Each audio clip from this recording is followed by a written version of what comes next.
سامعین اکرام، نوجوان ساتھیوں، دوستوں، بزرگوں، تعریف، توصیف، حمد و ثنا، کبریائی، بڑائی، عظمت، بزرگی خالقی کائنات مالک ارض و سماوات کے لیے لائق و زیبا ہے۔ درود و سلام ہو آخری نبی جناب محمد رسول اللہ صلی اللہ علیہ وسلم پر۔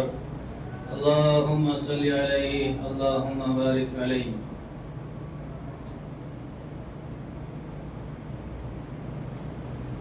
معزز حاضرین،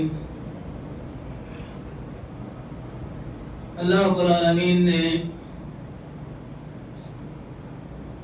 انسانیت کو صحیح راہ دکھلانے کے لیے ضلالت و گمراہی سے، کفر و شرک سے، طاغوتی نظام سے نجات دلانے کے لیے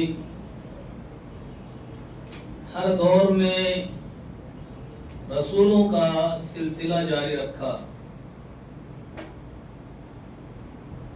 اس سلسلے کے آخری کڑی جناب محمد رسول اللہ صلی اللہ علیہ وسلم کو ساری کائنات کے لیے، جن و انس، چرند و پرند، یہاں تک کہ جانوروں تک کے لیے رحمت للعالمین بنا کر مبعوث فرمایا۔ اللہ رب العالمین نے قرآن کریم کے اندر آپ کے سلسلے میں فرمایا، وَمَا أَرْسَلْنَاكَ إِلَّا رَحْمَةً لِلْعَالَمِينَ، اے محمد صلی اللہ علیہ وسلم، ہم نے آپ کو عالمین کے لیے رحمت بنا کر مبعوث فرمایا ہے۔ آپ سے پہلے جو انبیاء آئے ہیں، جو رسول ہم نے مبعوث فرمائے ہیں، وہ رسول و انبیاء کسی خاص خطے، کسی خاص علاقے یا خاص جگہوں کے لیے اللہ رب العالمین نے مبعوث فرمایا تھا۔ جو کہ نبیوں کا سلسلہ آپ تک ختم ہو گیا ہے، اللہ رب العالمین نے آپ کو آخری نبی، یعنی آپ کے بعد کوئی دوسرا نبی آنے والا نہیں، آپ کو تمام انسانیت کے لیے، ہندو، مسلم، سکھ، عیسائی، چرند پرند، جانور، سب کے لیے، جنوں کے لیے بھی نبی و رسول بنا کر مبعوث فرمایا ہے۔ تو آپ کی آمد سراپا رحمت ہے۔ اللہ نے خود رحمت سے تعبیر فرمایا کہ وَمَا أَرْسَلْنَاكَ إِلَّا رَحْمَةً لِلْعَالَمِينَ، آپ کو رحمت للعالمین بنا کر مبعوث کیا گیا ہے۔ آپ کی آمد رحمت ہے، یعنی آپ نے سسکتی اور بھٹکتی ہوئی انسان کو ضلالت و گمراہی سے صحیح راہ پر، صحیح ڈگر پر آپ لا کر چھوڑے۔ اللہ کے رسول صلی اللہ علیہ وسلم کی ولادت پر ہر مسلمان کو خوش ہونا چاہیے۔ آپ کی ولادت پر کس کو ناراضگی ہے؟ یہاں تک کہ جو اہل کفر ہے، یہود ہے، نصارہ ہے، اہل کتاب ہے، غیر مسلمین ہے، وہ بھی آپ کی ولادت پر، آپ کی آمد پر خوشی کا اظہار کرتے ہیں کہ ایسی شخصیت کائنات میں تشریف لائی، جو شخصیت، ایک جیسی شخصیت نہ تو آپ سے پہلے گزری ہے اور نہ ہی آپ کے بعد گزرے گی۔ غیر مسلمین حضرات نے، جو محققین ہیں، باحثین ہیں، حق پسند ہیں، انصاف والے ہیں، بہت ساروں نے اعتراف کیا ہے کہ آپ کی شخصیت لازانی شخصیت ہے۔ اگر آپ دیکھیں گے، ایک کتاب ہے دا 100، ایک کتاب ہے، انگلش میں لکھی گئی ہے، اس میں 100 افراد کا ذکر ہے، یعنی اس کائنات میں 100 ایسے لوگ ہیں جن کی شخصیتیں بہت ہی بلند ہیں، جن کا مقام بہت بلند ہے، جنہوں نے قوم و ملت کے لیے بہت کچھ قربانیاں عطا کی۔ آپ بڑی لائبریری کا دلی پبلک لائبریری میں وہ کتاب موجود ہے، آپ وہاں جا کے دیکھیں، لکھنے والے غیر مسلم ہیں، یہودی. اس نے باضابطہ سب سے پہلے ہمارے آقا جناب محمد رسول اللہ صلی اللہ علیہ وسلم کا ذکر کیا ایک نمبر پر، کہ ان سے بڑی شخصیت، ان سے اونچے مقام، اونچے اخلاق والے، قوم و ملت کے ہمدردی، شفقت و محبت، ان جیسی شخصیت نہ تو آپ سے پہلے تھی اور نہ بعد میں آنے کا کوئی امکان ہے. یہ اعتراف کرنے والا ایک غیر مسلم اوتر سے، ایک غیر مسلم کاتب لکھنے والا ہے. اس طرح کی بے شمار شہادتیں اللہ کے رسول صلی اللہ علیہ وسلم کی شخصیت پر ہیں. آپ کی شخصیت ایسی شخصیت ہے، سر سے لے کر پیر تک. آپ کتنے موٹے تھے، آپ کا سر مبارک کیسا تھا، آپ کے بال کیسے تھے، آپ کا چہرہ مبارک کیسا تھا، ہاتھ کتنے لمبے تھے، انگلیاں کیسی تھی، پیر کیسا تھا، سینہ کیسا تھا، پیٹ کیسا تھا، چلتے کیسے تھے، کیسے مسکراتے تھے، کیسے ہنستے تھے، یعنی ہر چیز کو رقم کیا گیا، نقل کیا گیا.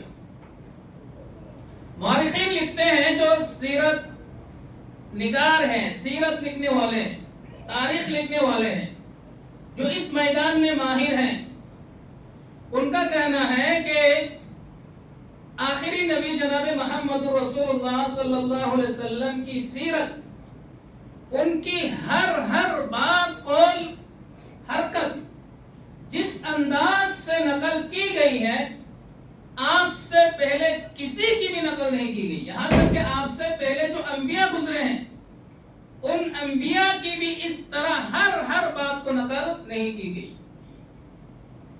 تو اللہ کے رسول صلی اللہ علیہ وسلم کی شان کے لیے یہی کافی ہے کہ آپ کی ہر بات کیا ہے، موجود ہے. ایک بات بھی ضائع نہیں ہو پائی ہے. اللہ کے رسول صلی اللہ علیہ وسلم اللہ کے سپاہی تھے. اللہ نے قرآن کریم کے کئی جگہوں پر اللہ کے رسول کی اطاعت کو، اللہ کے رسول کی محبت کو اپنی محبت قرار دیا.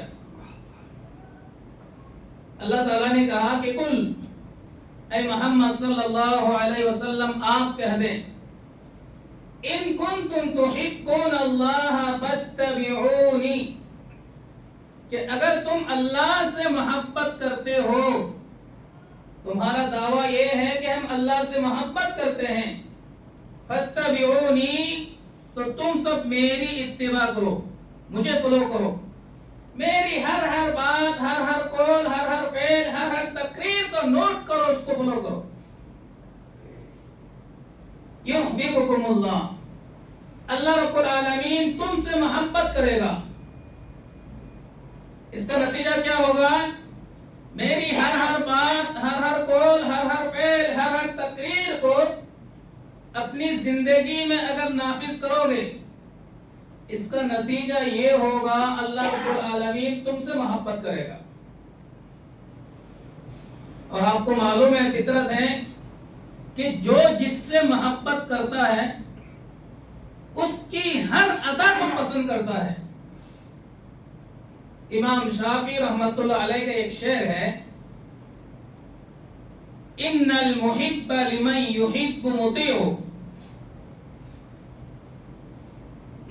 شعر کا آخری ٹکڑا ہے کہ محب کون ہے، حقیقت میں محبت کرنے والا کون ہے، کہ ان المحب لمن يحب مطیع، کہ محب وہ ہوتا ہے، محبت کرنے وہ ہوتا ہے کہ جس سے وہ محبت کر رہا ہے اس کی ہر بات کی اطاعت کرتا ہے، فرما برداری کرتا ہے.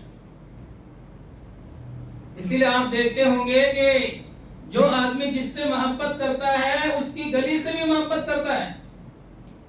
اس کے بچوں سے بھی محبت کرتا ہے، اس کے رشتہ داروں سے بھی محبت کرتا ہے، یہاں تک کہ وہ جس جگہ پر رہتا ہے اس جگہ سے بھی اس کو محبت ہوگی، کیونکہ وہ جگہ اس کی محب کی جگہ ہے۔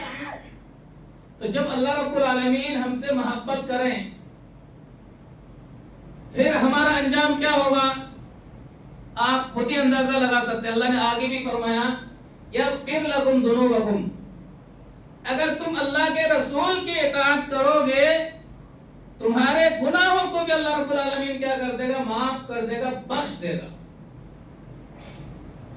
وَيُدْخِلُكُمْ جَنَّاتٍ تَجْرِي مِن تَحْتِهَا الْأَنْهَارُ، اور ایسے باغات میں اللہ رب العالمین داخل کرے گا جس کے نیچے نہریں بہہ رہی ہوں گی۔ آج محبت رسول کا دعویٰ ہر مسلمان کرتا ہے۔ میرے خیال سے اسلام میں کوئی گروہ، کوئی فرقہ ایسا نہیں ہے جس کا یہ دعویٰ نہ ہو کہ ہم اللہ کے رسول صلی اللہ علیہ وسلم سے محبت نہیں کرتے۔ سب کا دعویٰ ہے کہ ہم اللہ کے رسول سے کیا کرتے ہیں، محبت کرتے ہیں۔ آج کا دن 12 ربیع الاول کا دن ہے۔ آپ دیکھتے ہوں گے مسلمانوں کا ایک طبقہ اللہ کے رسول صلی اللہ علیہ وسلم کی محبت میں جشن عید میلاد النبی مناتے ہیں، جلوس نکالتے ہیں اور محبت کا اظہار کرتے ہیں کہ ہمیں اللہ کے رسول صلی اللہ علیہ وسلم کی ذات سے بے پناہ کیا ہے، محبت ہے۔ اور ہمارا بھی عقیدہ ہے کہ جس کی محبت اللہ کے رسول کی ذات سے نہ ہو وہ مسلمان ہی نہیں ہو سکتا ہے۔ اللہ کے رسول سے محبت کرنا ایمان کا جز ہے، یہ کلمہ کا دوسرا جز ہے۔ کلمہ میں آپ کیا پڑھتے ہیں، لا الہ الا اللہ محمد رسول اللہ۔ سب سے پہلے گواہی دیتے ہیں کہ اللہ کے سوا کوئی معبود برحق نہیں ہے۔ اگر یہی تک کوئی مسلمان کلمہ ادا کریں، آگے ادا نہ کریں تو وہ مسلمان نہیں ہے۔ اگر کوئی غیر مسلم اسلام میں داخل ہونا چاہے، صرف لا الہ الا اللہ کا اقرار کریں، آگے محمد رسول اللہ کا اقرار نہ کریں تو اسلام میں داخل ہی نہیں ہوگا۔ تو دوسرا کلمہ کا جز رسالت محمد صلی اللہ علیہ وسلم ہے۔ اللہ کے رسول صلی اللہ علیہ وسلم سے محبت کا مطلب کیا ہے؟ ہم کیسے سمجھیں گے کہ ہمیں اللہ کے رسول سے محبت ہے؟ ہمیں ہر چیز قرآن سے اور حدیث سے لینی ہے۔ ہم اپنے اعتبار سے نہ تو کسی چیز کو محبت کا درجہ دے سکتے ہیں اور نہ ہی کسی چیز کو صحیح ہونے کا معیار قرار دے سکتے ہیں جب تک اس کے لیے کوئی دلیل نہ مل جائے۔ محبت کا مطلب کیا ہے؟ اللہ کے رسول صلی اللہ علیہ وسلم نے خود ایک حدیث کے اندر بیان فرمائی ہے۔ آپ حدیث پر غور کریں۔ اللہ کے رسول صلی اللہ علیہ وسلم نے فرمایا کہ من احب سنتی فقد احبنی ومن احبنی کان معی فی الجنہ۔ حدیث بہت مختصر ہے۔ محبت کا مفہوم اللہ کے رسول صلی اللہ علیہ وسلم نے خود ہی واضح کر دیا ہے۔ اللہ کے رسول نے فرمایا کہ من احب سنتی، یعنی جس نے میری سنت سے محبت کی، جس نے میری سنت سے محبت کی۔ سنت کیا ہے؟ یعنی اللہ کے رسول صلی اللہ علیہ وسلم کا ہر قول، ہر فعل، ہر تقریر، تین چیزیں ہیں۔ اللہ کے رسول نے کچھ کہا، اس کو مان لینا۔ اللہ کے رسول نے کچھ کہا، اس کو مان لینا۔ اب کہا میں دو ہیں۔ ایک تو کرنے کا حکم ہے، یہ نہ کرنے کا حکم ہے۔ اللہ نے قرآن میں کہا کہ ما آتاکم الرسول فخذوہ وما نہاکم عنہ فانتہوا۔ رسول اکرم صلی اللہ علیہ وسلم جو کچھ عطا کرے، یعنی جو حکم دے اس کو لے لو، اس حکم پر عمل کرو کہ اللہ کے رسول کا قول ہے۔ وما نہاکم عنہ فانتہوا، اور جس چیز سے روکے اس سے رک جاؤ۔ اب کہنا دو طرح سے ہے، ایک کرنے کا حکم ہے، اس کو ہم کریں گے، اور ایک نہ کرنے کا حکم ہے، اس سے ہم اجتناب کریں گے۔ اس سے ہم کیا کریں گے؟ اجتناب کریں گے، باز رہیں گے، اس کو اپنی زندگی میں نہیں لائیں گے۔ تو یہ اللہ کے رسول کا قول ہے بات۔ تو سنت کہتے ہیں اللہ کے رسول کی ہر بات کو، یعنی آپ نے کچھ کرنے کا حکم دیا اور کچھ نہ کرنے کا حکم دیا، اسی طرح اللہ کے رسول صلی اللہ علیہ وسلم کا عمل، اللہ کے رسول نے کچھ عمل کیا وہ بھی سنت ہے۔ اسی طرح اللہ کے رسول صلی اللہ علیہ وسلم کے سامنے کوئی کام کیا گیا، یعنی صحابہ کرام نے کوئی کام کیا اور اللہ کے رسول نے اس کام سے صحابہ کرام کو منع نہیں کیا، وہ بھی کیا ہے؟ سنت ہے، وہ بھی حدیث۔ بعض لوگ حدیث اور سنت میں فرق کرتے ہیں، حدیث اور سنت میں کوئی فرق نہیں ہے۔ آپ سمجھ لیں، جب بھی کہا جائے کہ یہ سنت ہے، جب بھی کہا جائے سنت ہے، حدیث کی اصطلاح میں حدیث اور سنت میں کوئی فرق نہیں ہے، یعنی اللہ کے رسول کی ہر بات، ہر قول، ہر فعل، ہر تقریر حدیث بھی ہے اور سنت بھی ہے۔ تو سنت آپ کو سمجھ میں آیا؟ اللہ کے رسول کی ہر بات، اللہ کے رسول کا ہر عمل، اللہ کے رسول کے سامنے کوئی کام کیا گیا، اللہ کے رسول نے منع نہیں فرمایا، اس کو ہم سنت کہیں گے۔ اللہ کے رسول نے کیا فرمایا حدیث میں؟ من احب سنتی، جس نے میری سنت سے محبت کی، یعنی جس نے میری سنت پر عمل کیا، میں نے کچھ کہا اس پہ عمل کیا، میں نے کسی چیز سے روکا اس سے رک گیا، میرا کوئی عمل ہے اس کو زندگی میں لایا، یا میرے سامنے کوئی کام کیا گیا ہے اس کو اس نے حجت مانا۔ من احب سنتی، یہ ہے سنت، جس نے میری سنت سے محبت کی۔ سنت سے محبت کرنے کا مطلب یہ ہے کہ اللہ کے رسول کی بات پر عمل کیا، قول پر عمل کیا، عمل پر عمل کیا، تقریر پر عمل کیا۔ فقد احبنی، اس نے مجھ سے محبت کی۔ اب جو محبت کا دعویٰ کرتے ہیں، اس حدیث کی روشنی میں دیکھیں اللہ کے رسول نے محبت کی تعریف کیا فرمائی کہ جس نے میری سنت سے محبت کی اس نے مجھ سے محبت کی۔ ومن احبنی، اور جس نے مجھ سے محبت کی، کان معی فی الجنہ، وہ شخص جنت میں میرے ساتھ ہوگا۔ جس نے میری سنت سے محبت کی اور جس نے مجھ سے محبت کی، وہ شخص کہاں ہوگا؟ میرے ساتھ جنت میں ہوگا۔ اب بتلائیے، آج کے دن اسی حدیث کی روشنی میں صرف سمجھتے ہیں، ایک حدیث کی روشنی میں، زیادہ دلائل دینے کی ضرورت نہیں ہے، پھر باتیں سمجھ میں نہیں آتی۔ ایک حدیث کی روشنی میں اللہ کے رسول صلی اللہ علیہ وسلم نے سنت، محبت کا کیا مفہوم بتلایا؟ یعنی اللہ کے رسول سے محبت کرنے کا مطلب کیا ہے؟ یعنی اللہ کے رسول کی ہر بات پر عمل کرنا ہے، ہر عمل کو ماننا ہے، ہر تقریر کو ماننا ہے، حجت ماننا ہے، اس پر بھی کیا کرنا ہے؟ عمل کرنا ہے۔ یہ ہے اللہ کے رسول سے محبت کا مطلب۔ 12 ربیع الاول کو لے کر مسلمانوں نے اللہ کے رسول کے نام سے محبت کی نام پر ایک نئی چیز ایجاد کی ہے، اس کا کوئی ثبوت نہیں ہے۔ اب بتلائیے، پہلی بات تو یہ ہے اللہ کے رسول کی ولادت پر اختلاف ہے۔ اللہ کے رسول کی ولادت پر کیا ہے؟ اختلاف ہے. وفات پر کوئی اختلاف نہیں ہے. آج 12 ربیع الاول ہے.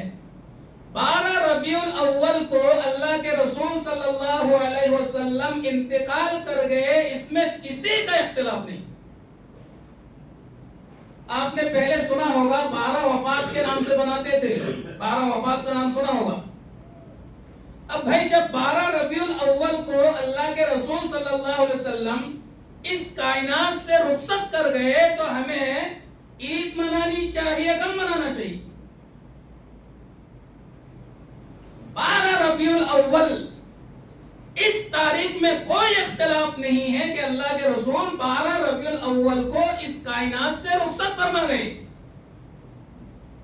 پھر ہمیں خوشی منانا چاہیے، کب منانا چاہیے؟ ہم وہ غم کے بھی قائل نہیں ہیں، لیکن یہ عقل بھی تو ہے. لیکن ہاں 9 ربیع الاول کو لے کر اختلاف ہے. بعض مورخین کہتے ہیں کہ اللہ کے رسول کی ولادت 9 ربیع الاول کو ہوئی، اور بعض تابعین بہت ہی کم تعداد بولتے ہیں کہ 12 ربیع الاول کو ہوئی. لیکن اس میں راجح جو بات ہے کہ اللہ کے رسول صلی اللہ علیہ وسلم کی ولادت 12 ربیع الاول کو نہیں بلکہ 9 ربیع الاول کو ہوئی. مورخین لکھتے ہیں کہ اللہ کے رسول کے دن کے سلسلے میں کوئی اختلاف نہیں. ولادت تاریخ کے سلسلے میں ہے اختلاف، لیکن اللہ کے رسول پیر کے دن یعنی سوموار کے دن پیدا ہوئے، اس میں کسی کا کوئی اختلاف نہیں. مورخین کی تحقیق یہ ہے کہ 12 ربیع الاول پیر کا دن تھا ہی نہیں. اب بات کو سمجھیے، 12 ربیع الاول پیر کا دن تھا ہی نہیں، وہ پیر کا دن بنتا ہی نہیں. یا تو 9 ربیع کا ذکر ملتا ہے، یعنی پیر کا دن کون سی تاریخ تھی؟ 9 ربیع الاول. اسی طرح 2 ربیع الاول بھی، 16 ربیع الاول بھی، اور بھی کئی اقوال ہیں. لیکن یہ جو 12 ربیع الاول ہے وہ پیر کے دن، یہ 12 ربیع تھا ہی نہیں اللہ کے رسول جس دن پیدا ہوئے. اس میں سب کا اتفاق ہے. پھر یہ جشن مناتے ہو کس بات پر؟ جبکہ اللہ کے رسول اس دن وفات پائے. اس میں کسی بھی مورخ، کسی بھی تاریخ لکھنے والا، سیرت لکھنے والا، ہر آدمی کا اتفاق ہے اس میں اللہ کے رسول انتقال کر گئے. 2-4 نے کہہ دیا کہ اللہ کے رسول پیدا ہوئے، لیکن راجح بات یہ ہے کہ 9 ربیع الاول کو پیدا ہوئے. پھر تو اس تاریخ کو جشن منانے کا کوئی تصور ہی نہیں ہونا چاہیے. ایک یہ چیز ہے، آپ دیکھتے ہوں گے میڈیا وغیرہ میں اس طرح کے الفاظ بہت آتے ہیں، سوائے ابلیس کے خوشی کون نہیں مناتا. بظاہر بات اتنی اچھی لگتی ہے، سوائے ابلیس کے ولادت رسول پر خوشی کون نہیں مناتا. بات سمجھ رہے ہیں؟ یعنی جو آدمی جشن نہیں منا رہا ہے، عید نہیں منا رہا ہے، وہ کیا ہے؟ ابلیس ہے. اگر وہ ابلیس نہیں ہوتا تو اللہ کے رسول کی ولادت پر اس کو خوشی ہوتی، جشن مناتا. بات دیکھیے، ہمارا ایمان چھوڑ دیجئے، ہم تو 1400 سال کے بعد، 1500 سال کے بعد ہمارے ایمان اتنے کچے ہیں، ہو سکتا ہے کہ ہمیں اللہ کے رسول سے محبت نہ ہو، اس میں کوئی وہ نہیں، ہو بھی سکتا ہے. اب آئیے اسی جملہ کو لے کر چلتے ہیں اللہ کے رسول صلی اللہ علیہ وسلم کے صحابہ تک. کائنات کا کوئی شخص یہ کہہ سکتا ہے کہ اللہ کے رسول صلی اللہ علیہ وسلم سے، صحابہ کرام سے زیادہ کوئی جماعت تھی جو محبت کرتی تھی؟ آپ دیکھیے کوئی رکاوٹ نہیں تھی. اللہ کے رسول کے انتقال کے بعد صحابہ کرام حکمراں بھی بنے، حاکم بنے. اللہ کے رسول کے انتقال کے بعد 2 سال تک حضرت ابوبکر صدیق رضی اللہ تعالی عنہ حاکم بنے. 2 سال. 2 سال میں کتنی بار آئے ہوں گے یہ دن؟ 2 بار تو آیا ہوگا. 2 سال میں یہی ولادت والا دن 2 بار تو آیا ہوگا. کوئی ثابت کرے کہ حضرت ابوبکر نے اللہ کے رسول کی اس ولادت پر جشن منایا ہو، عید منایا ہو؟ ثابت کرے کوئی۔ پھر دیکھیے حضرت ابو بکر صدیق رضی اللہ تعالی عنہ کے بعد حضرت عمر بن خطاب رضی اللہ تعالی عنہ 13 ہجری سے 24 ہجری تک 11 سال حاکم بنے۔ 11 سال میں ایک دن کتنے بار آئے ہوں گے؟ کم سے کم 11 بار، ہر سال ایک دن آتا ہوگا، آیا ہے۔ ایک حدیث کوئی پیش کرے کہ حضرت عمر فاروق رضی اللہ تعالی عنہ نے اللہ کے رسول صلی اللہ علیہ وسلم کی محبت میں جشن عید میلاد بنایا ہو۔ اس کے بعد آپ دیکھیے، آپ کے رشتہ دار دیکھیے، حضرت عثمان بن عفان رضی اللہ تعالی عنہ اللہ کے رسول کی دو بیٹیوں کا داماد، دو بیٹیوں کا داماد، 24 ہجری سے 35 ہجری تک تقریباً 12 سال حاکم بنے۔ 12 سال، دو بیٹیوں کا داماد، ان 12 سالوں میں یہ دن 12 مرتبہ آیا ہے۔ ایک حدیث کوئی پیش کر دیں کہ حضرت عثمان رضی اللہ تعالی عنہ نے 12 سال میں ایک سال اللہ کے رسول کی ولادت پر جشن عید میلاد النبی منایا ہو۔ اس کے بعد ہے کہ حضرت علی رضی اللہ تعالی عنہ، وہ بھی داماد ہیں، چچے زاد بھائی بھی ہیں، داماد بھی ہیں۔ حضرت حسن اور حسین، جن کو حدیث میں آتا ہے کہ اللہ کے رسول دونوں کو بیٹے بولتے تھے، بیٹے کے الفاظ سے، اللہ کے رسول کے بیٹے کا باپ حضرت علی رضی اللہ تعالی عنہ تقریباً 5 سال یعنی 40 سال تک، 35 سے 40 ہجری تک آپ حاکم بنے۔ ایک حدیث کو پیش کر دے کہ حضرت علی رضی اللہ تعالی عنہ نے اپنے دور حکومت میں کسی ایک سال جشن عید میلاد النبی منایا۔ اس کے بعد دیکھیں حضرت حسن، جو کہ حضرت اللہ کے رسول صلی اللہ علیہ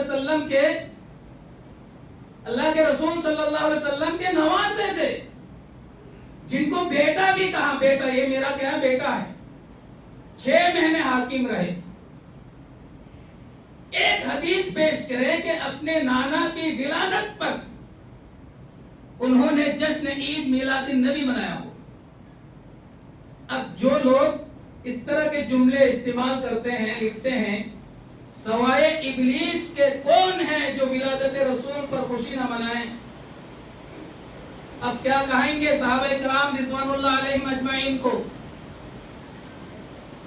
حضرت ابو بکر ابلیس تھے،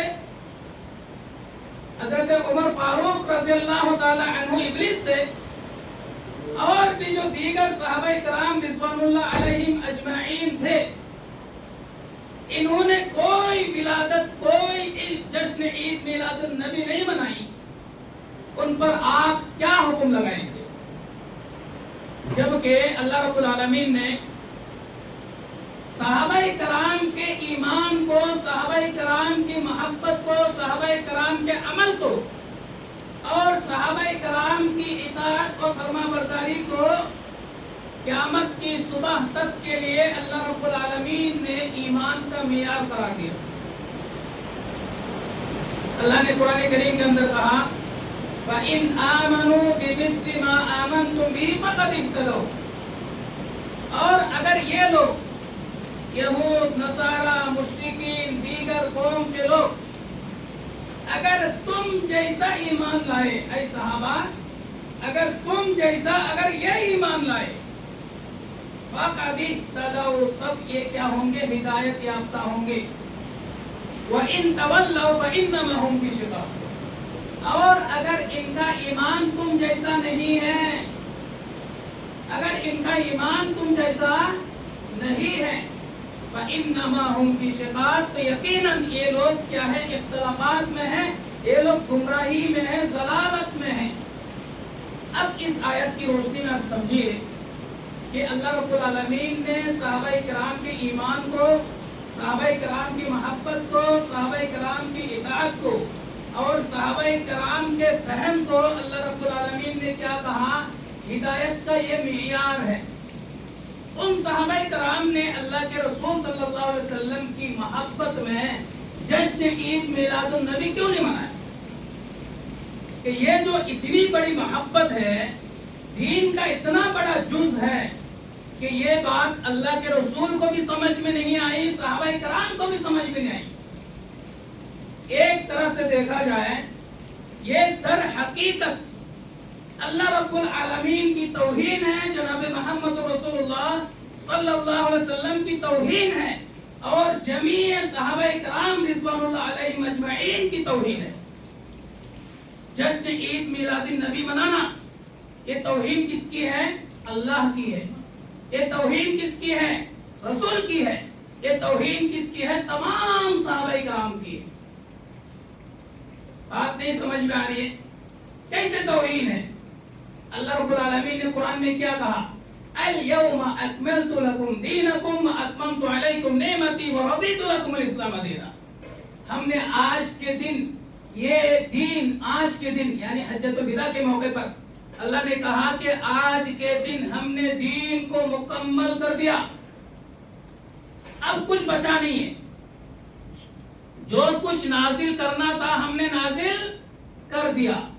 اللہ نے کہا بلغ ما انزل الیک من ربک، اے محمد صلی اللہ علیہ وسلم جو کچھ بھی ہم نے نازل کیا آپ اس کی تبلیغ کر دیں۔ حجۃ الوداع کے موقع پر اللہ کے رسول صلی اللہ علیہ وسلم نے تمام صحابہ کرام سے مخاطب ہو کر کہا کہ صحابہ کرام کا میں نے رسالت کا پیغام پہنچایا یا نہیں پہنچایا؟ صحابہ کرام نے کہا اللہ کے رسول آپ نے اپنی ذمہ داری، اپنی رسالت، اپنا پیغام ہم تک پہنچا دیا ہے۔ اللہ کے رسول نے 3 بار آسمان کی طرف انگلیاں اٹھا کر کے کہا کہ گواہ رہو کہ میں نے رسالت کو پہنچا دیا ہے، دین مکمل ہو چکا، پورا دین میں نے صحابہ کرام تک پہنچایا ہے، اب دین میں کوئی چیز باقی نہیں ہے۔ اب جو یہ نئی چیز ان کو سمجھ میں آ رہی ہے، جشن عید میلاد النبی کا مسئلہ ان کو بہت بعد میں سمجھ آ رہا ہے۔ حالانکہ قرآن کا نزول اللہ کے رسول پر تھا، جن کے سامنے قرآن کا نزول ہوا وہ صحابہ کرام رضوان اللہ علیہم اجمعین تھے، ان کو یہ بات سمجھ میں کیوں نہیں آئی؟ الزام تو یہی آتا ہے نا کہ صحابہ کرام کو دین سمجھ میں نہیں آیا تھا۔ الزام یہ آتا ہے کہ اللہ کے رسول کو یہ بات سمجھ میں نہیں آئی تھی۔ اگر یہ بات سمجھ میں آتی تو اللہ کے رسول اپنے صحابہ کرام کو حکم دیتے کہ میری ولادت کے دن تم کیا منانا؟ جشن منانا۔ اللہ کے رسول نے حکم کیوں نہیں دیا؟ صحابہ کرام کو یہ بات سمجھ میں کیوں نہیں آئی؟ یہاں تک کہ اللہ کے رسول صلی اللہ علیہ وسلم نے فرمایا خیر القرون قرنی ثم الذین یلونہم ثم الذین یلونہم، کہ بہترین زمانہ میرا زمانہ ہے، اس کے بعد صحابہ کرام کا زمانہ ہے، تابعین کا زمانہ ہے، تبع تابعین کا زمانہ ہے۔ اب دیکھیں ان 3 ادوار میں نہ تو اللہ کے رسول کے زمانے میں اللہ کے رسول نبی ہونے کے بعد کتنے سال زندہ رہے؟ 23 سال۔ 23 سال میں یہ دن 23 بار آئے۔ اللہ کے رسول نے 1 سال کی جشن نہیں منایا۔ اس کے بعد جو 3 ادوار ہیں جو اللہ کے رسول نے کہا کہ یہ بہترین زمانہ ہے، صحابہ کرام کا زمانہ، تابعین کا زمانہ، تبع تابعین کا زمانہ، ان 3 بہترین زمانوں میں ایک زمانے میں بھی 1 سال اللہ کے رسول صلی اللہ علیہ وسلم کی ولادت پر جشن نہیں منایا۔ کب سے یہ شروع ہوا؟ یہ شریعت، یہ دین، یہ سنت جو بدعت ہے اس کو سنت سمجھ رہے ہیں، یہ کب سے ایجاد میں آئی؟ ایک بادشاہ تھا ابو سعید مظفر الدین کوکبی، یہ 630 ہجری میں انتقال کر گیا تھا۔ یہ بہت فاسق، فاجر اور بہت عیش پرست بادشاہ تھا۔ اس نے 604 ہجری میں اللہ کے رسول صلی اللہ علیہ وسلم کی ولادت کے دن اس نے جشن منایا اور محفل قائم کی. اس میں طرح طرح کے رنگینیاں، یہاں تک کہ ڈانس کرنے کے لیے، گانا گانے کے لیے، ناچنے کے لیے بھی لوگ بلائے. اور ولادت کے نام پر، محبت کے نام پر اس نے یہ بدعت ایجاد کر دی. اس کے بعد 633 ہجری میں ابن دہیہ قلبی شخص ایک تھا، اس نے جواز کا فتویٰ دیا. بلکہ جواز کا فتویٰ ہی نہیں دیا، بلکہ اس نے ایک کتاب لکھ ڈالی اس کے جواز پر، اور بادشاہ کے سامنے وہ کتاب رکھی، اور بادشاہ نے ان کی حمایت کے لیے اس کو 1000 اشرفی انعام میں دیا.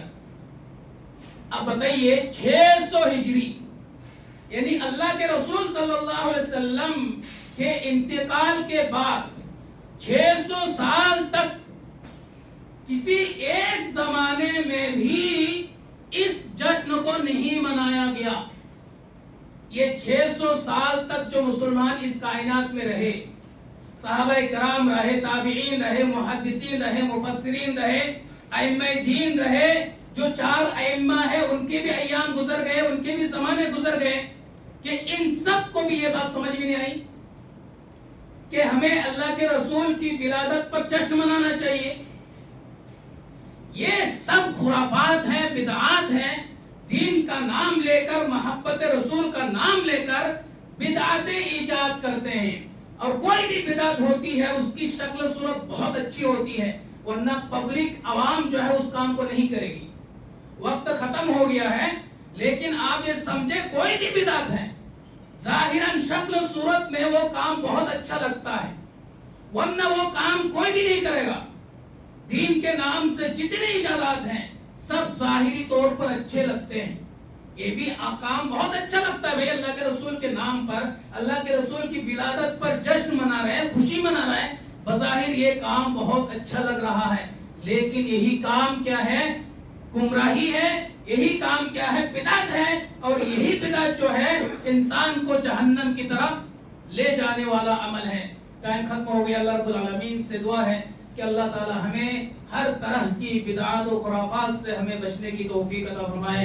آمین یا رب العالمین.